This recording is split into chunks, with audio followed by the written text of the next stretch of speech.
Okay, so this is going to be Slurpie's guide on how to move fast. And so, if you aren't familiar with the basics of the movement system, I'd go experiment a little bit, watch the dev talk. They do a pretty decent job, but they show that clip at the end where they're doing the parkour map, and they don't really describe how you gain that much speed and the nuances of gaining and maintaining speed in this game.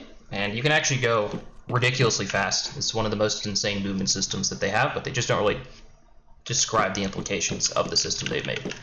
So we're going to go through some of them. The first thing that you'll want to look at is this inverted wall dodge input logic, and this is just going to be in your control settings and then miscellaneous. We want this on. Like, it's just objectively better to have this on than it is off, and I'll describe why.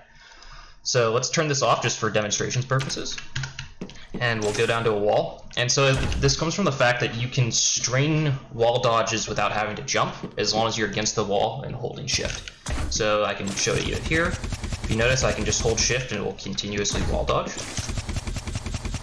And you'll gain speed doing this. It's not bad. You'll gain a little bit, but what's happening is with the vector you have to hold, this diagonal vector done by W and D or W and A, you're kind of slightly going into the wall. Like the final jump velocity is into the wall, and you're colliding with the wall a little bit, and that just loses you a lot of speed over time. So instead, what we can do is we can turn this on, and now if you're going into the wall and jump, what will actually happen, or jump off, dodge off, what will actually happen is that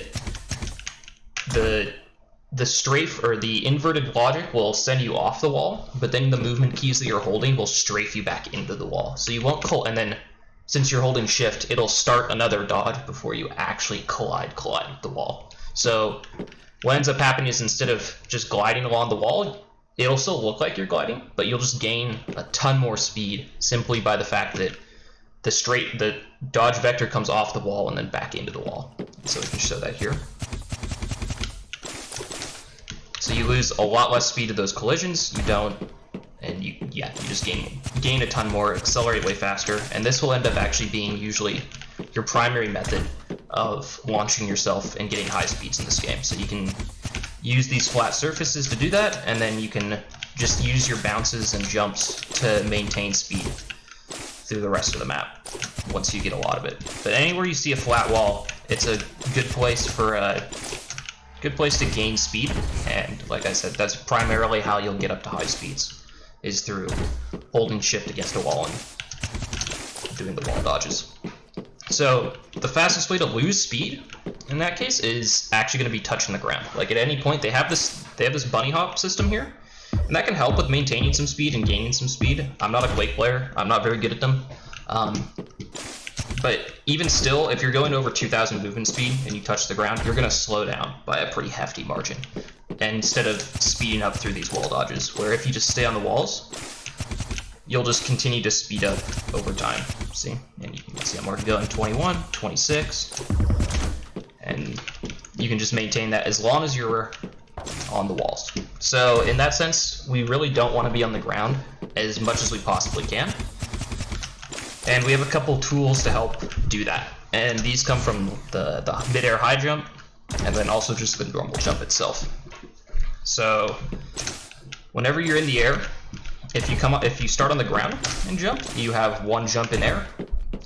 But if you do a wall dodge, it refreshes this counter, and it refreshes it in some very odd ways. And so there's two ways of maintaining your air distance that I've found in this game so far. One is high jump, an immediate jump afterwards, and then you can get a second high jump. And this immediate jump will only go through if your vertical velocity is positive, so if you're rising in some way. So you have to do it pretty fast. It's like two and a half jumps is what I like to call it. It's not actually 3. But you can get this. Let's see if I can do it. 1 2 1 1 2 1 1 2 1 1 2 1. That type of rhythm going. The other way is that whenever you jump, you get a normal jump and a high jump, and so they're kind of interchangeable. If you do this high jump and screw up the mid jump, you're not going to get that second high jump, but you can always guarantee at least 2 if you go jump high jump. So jump high jump, jump, high jump. The first option gives you a little bit more height, so it's good for climbing. The second one is just more reliable, and it's just easier. Sometimes like if you're falling too fast and do this high jump in midair, it's still not going to be enough to overcome your negative vertical velocity, and so you will end up wasting your second jump. Whereas if you do a wall dodge, jump, high jump, you can always at least guarantee 2 extensions. So yeah, use them around. Use to maintain the height that you want on the wall, but that will stop you from, I mean, you get pretty much 2 to 2.5 jumps every time you wall dodge, and you wall dodge up from everything. So you really don't have much reason to touch the ground unless you screw it up somehow.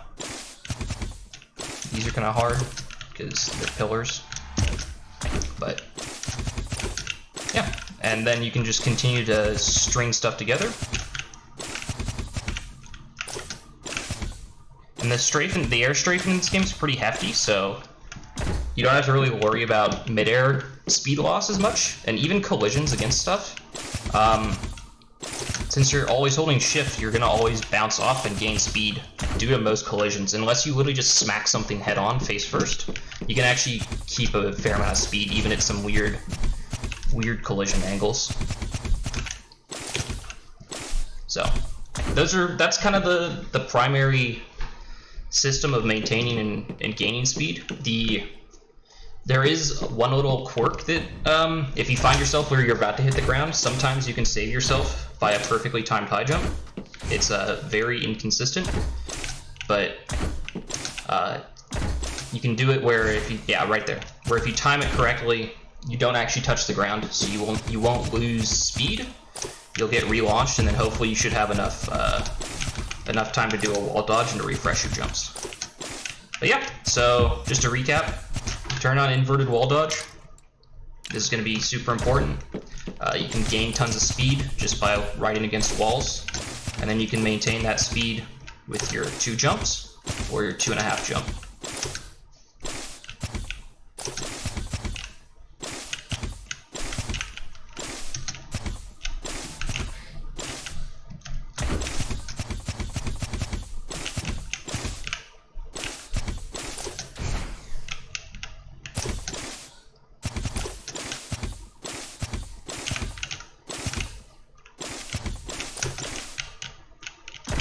Yep.